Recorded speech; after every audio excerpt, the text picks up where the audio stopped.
Most manusia mereka dapat ilmu. Gigi-giginya dosa saya diri teman-teman. Ada tak saya dapat untuk bersama saya dapat.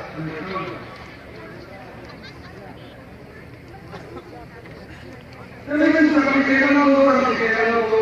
revolution itu sudah orang boleh dibayar dengan. Dari konsensus besar, 51 besar, melalui beberapa kata, semua sekarang 51 besar semua sekarang gezer dari walaupun besar. Hotel revolution terjadi. Tidak asal. Besok kasih kita. Jadi anjuran jalan kasih kelas yang hazarlah beberapa orang manusia necessity kita jalan. Belum kerana hari ini manusia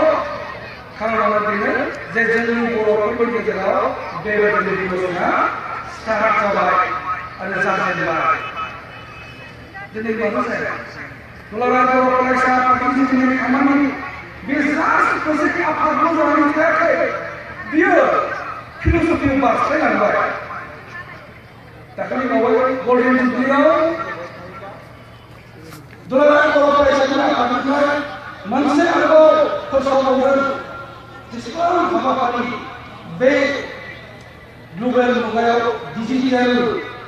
karya manusia ini. और digitally जने apps की हम नजर करने बुलाए बात है तो बिना जने बे बड़ा हाजिर है मन से गिरी रिवोल्यूशन आगे हमें बस जाने से समझ दुलारा बड़ा साहब in the progressive globalization company for global mobile TPI बे मोनब्रै गोहोग्रा आफादा मोनसे जानो थाखाय खालामनाय बिनि गिदिर मोनसे थांखिया जाबाय दुलाराय बे बर'फोरा मोनसे जाथि बे जाथिया दिनै गावहा गाव थानो बिथा मोनसे गैया जोंहा राव हारिमु दङ जोंहा आसार खान्थि दं बेखौ फोथांना लाखिनायनि जोंहा खुनु मोनसे बिथा गैया बेनिखायनो जों रायजो जानांगौ आरो बेयो भारत संबिजितआ होनानै दोननाय लिरनानै दोननाय मोनसे मोनथाय थानायखौ जों बुजिदों आं मोनसे गोसोखांदों नोंथांमोना खोनादों नोंथांमोना मिथिगौ एलबार्ट आइनस्टाइननि बाथ्राखौ नोंथांमोना बयबो खोनादों बिथाङा जार्मानिनि सासे सानथौगिरि बिथाङा मोनसे खोथा बुंदों I don't know with what weapons third world war will be fought, but fourth world will be fought with students. Because first world war of the Hamai, the world war of the Hamai. रावबो बुंनो हाया थामथि world वाराव जानो हागौ आरो जायनि माने गैया बे थामथि वर्ल्ड वाराव मानसिफ्रा दिनै देश विदेशनि मानसिफ्रा मा हाथियार बाहायगोन मा बम बाहायगोन बेखौ मिथिया खिन्थु फोर्थ वर्ल्ड वाराव जागोन आरो बे फोर्थ वर्ल्ड वाराव जानांगौ मानसिफ्रा बै समाव स्टिकजों आरो लावथिजों आरो फखनजों नांगौ दा बिनि ओंथिया बिसोर आं बेखौसो फोरमायनो सानदों जे मोनसे जातिनि गेजेराव जिथुनाखि रिभलिउसन जिथुनाखि सोमावसारनाय बियो दिनै जोबनानै थाङा बे जोबनो नाङा आरो जोबनाय नङा मोनसे बाथ्रा बुंनांगौ जोंनि रायजो मोननाय लोगो लोगो जोंनि जोबबाय जोंथ' रायजो मोननायनि उनावसो जोंनि खामानि मावनांगौ रासिन जागोन दा जियानो जाथारनांगोन जावहाय सोमावसारनायनि जाबाय थागोन दिनै बर'फोरखौ नांनांगोन सोमावसारनांगोन दिनै देश बिदेशफ्रा बिथांमोना मोनसे समाव गावनि बे देशा जोंनि देशानो सबसे गोनांसिन होननानै बिथांमोना दावगानांगौ जोंनि सिङाव गासैबो नाजानांगोन बेबायदि साननानै बिथांमोना दावगानांगौ बे बिथांमोननि बाथ्रा खिन्थु जों दिनै बर'फ्रा जोंहा रायजो गैया जोंहा बिथा गैया जोंहा दखरसे हा दंखायो बे हा दखरसेयाव जोंहा राजखान्थियारि गोहो गैया जोंनि इक'नमि गैया जोंहा गावनि सोदोमस्रि गावनि आसारखान्थि कालसारफोरखौ बजबनानै बेफोरखौ फेहेरनानै राहा लामाया बेनिखायनो बर'फोरनि गेजेराव बे दावहाया जानांगोन बे सोमावसारनाय जानांगोन बे नाजानाया जानांगोन दिनै जोङो बर'फोरनि गेजेराव गोबां दावगाबाय डेम'क्रेसि आरो गुबुन संगठना दिनै आथिं हाथाइ लानानै सारखांबाय बिनि उनाव भारत सरकारा जोंखौ खावलायदों नोंसोरबो फै नोंसोरनि जेंनाफोरखौ माने सावरायनायनि गेजेरजों समाधान खालामनायाव जों दिनै आरो जोंखौ रिलाइज खालामदों जों दिनै फोथायदों भारतीय गणतन्त्रखौ फोथायनानै बे डेम'क्रेसि जिखुनु सन्मान होनानै जों दिनै फैबाय आरो फैनानै जोंनि जिथुनि डिमान्ड बेखौ डिमान्डखौ गनायथ'वाखै जेबो बुंथ'वाखै खिन्थु बे नङा जे जोंनि जिथु सोमावसारनाय जि पिपल्सनि सोमावसारनाय बे दिनै मास पिपलनि मोनसे रिभलुसन जाबाय बे मास पिपलनि रिभलुसना दिनै भारत सरकारखौ आसाम सरकारखौ गासिबो बिथांमोना दिनै गोदो जादों हांथोनो गोदो जादों बिथांमोना आरो बे खारननि थाखायसो दिनै खौसे सोमावसारग्रा बे आफादफोरजों दिनै सयबार भारत सरकारा सालायनो नाजादों आरो इन्डियाखौ 2005 सालाव सिजफायार खालामनानै दिनै गासै 17 बार 17 टाइम ट्राइपार्टाइट आलोचनाखौ खालामगासिनो दङ खालामबाय थागोन दिनै जोंनि बाथ्राखौ मिथियो भारत सरकारा जोंनि बाथ्राखौ मिथियो नङा बिथांमोना मिथियो खिन्थु दिनै बिथांमोना जोंनो मा होदों बे बाथ्राखौ बुंनायाव एसे लासै खालामदों खिन्थु जोंनि मानिया जोंनो जेरैखि जाया जोंनो जेरैखि जाया नांगौ उदां बर'खौ जों नांसिगौ बे बाथ्राखौ जों दिनै मोननो थाखाय भारत सरकारखौ जों दिनै नाजाबाय थादों दिनै जोंनि बर'फोरखौ आन्दलन खालामनांगौ बे नङा जों दिनै आन्दलनखौ ओरैबायदि मोनसे मिसिं खालामबाय जों दिनै बर'फोरखौ नङा आरो दिनै गावबागाव बे भारतनि सिङाव गोबां दिनै बर' संगठन दङ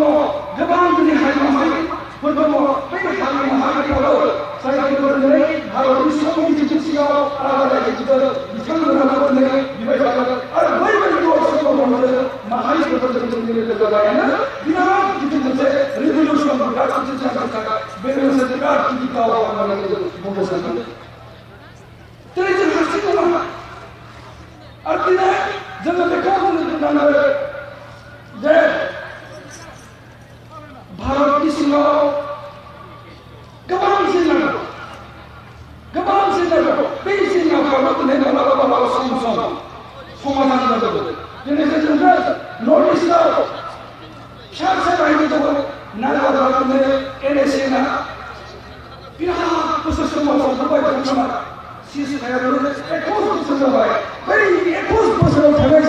सिजफायार थानाय NSA भारत सरकारा सावरायगासिनो दिनै गोबां गोरोन्थि बै NSA जेंनाया जागोन ना जाया भारत सरकारा मा खालामदों बयनिबो मेगना बेवहाय दिनै जों माने एकदम नायबिजिरनानै मा खालामनांगोन जोंथ' भुक्तभोगि आसामाव भुक्तभोगि जोङो सानफ्रोमबो आन्दलन बै NSA जुदि समाधान जायोब्ला आसामनि माखासे हायाव थांगोन बेनिफ्राय गासै नागाव थानाय गुबुन रायजोफोरनि हाफोरखौ दिनै नागानि देरहासारनांगौ लानानै फैदोंमोन बेबायदि मोनसे गोजोननाय बोथोर थांदों जों स्पष्ट खर'जों बिदों जेरै भारतनि साबसिन जेरै माने आसामनि साबसिन दैदेनगिरिफ्रा जेरै गोनो गोथो जेबो बुंनो हायै बेफोर अबस्था जोंबो नुदों मानोना बै नागालिबा जायोबा जार्मानिबा जायोबा बर'फ्रा गासै 80,000सो बर' बै गलाघाट डिस्ट्रिक्टआव 80,000सो बर'फोर दङ जोङो दाखालि मोनबाफोराव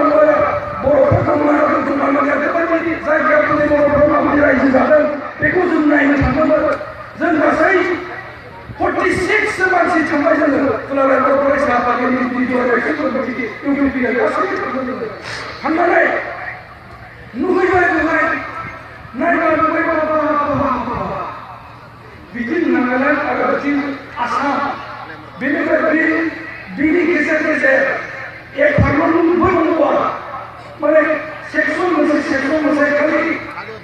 सिकिउरिटि फर्स पुलिस सिकिउरिटि फर्स माने बेखौ नुयोब्लानो मोनसे दावहा जासिगोन नामा बेबायदि परिबेस बेबायदि परिबेसनि गेजेराव जोंनि बर'फ्रा थांनानै दङ बिथांमोना नुदों आरो जों बर'फ्रा दिनैनि खामानि नुदों आरो नागालेण्डआव थांनो हागौ दिनै बुंदों नागालेण्ड माने आसाम सरकारा आसामनि चिफ मिनिस्टारा राजनाथ सिंहआ बुंदों आसामनि 1 इंसि हायाव दिनै नागालेण्डआव थांनाय नङा होननानै खिन्थु जों दिनै मिथियो जों दिनै बुजियो जों बायदि आखाइ हाबनाय लाग्रा NSCआ भारत सरकारजों सावरायगासिनो दङ बिथांमोननि लिडारफ्रा जोङो मालाबा सावरायो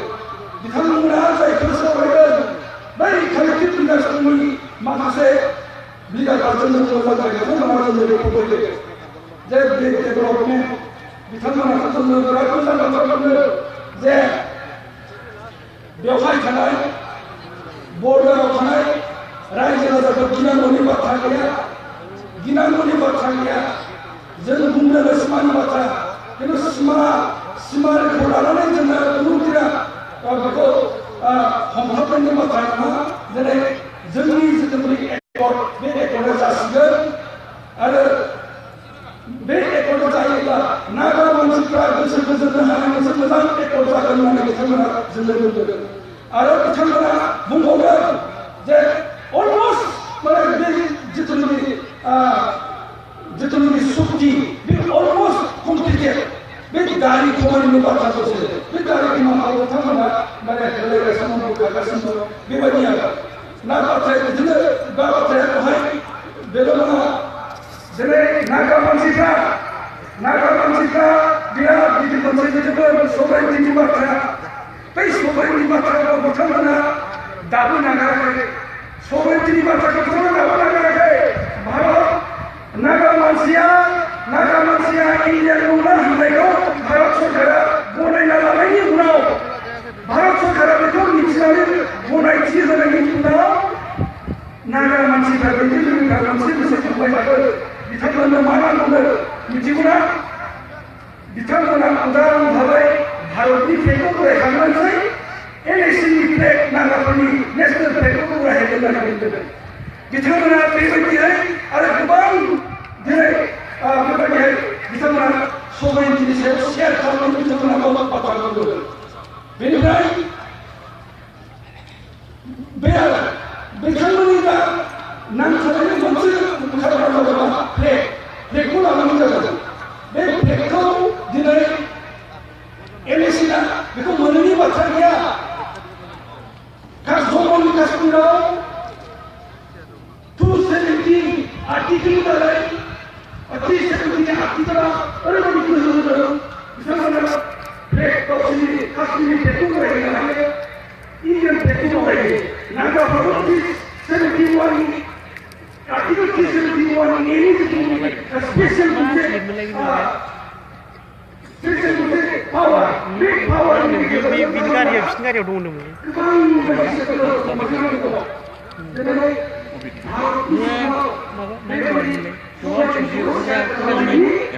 क'क्राझुलि गारिखौ नागिरनांसिगोन 비디오 뭐 오빗고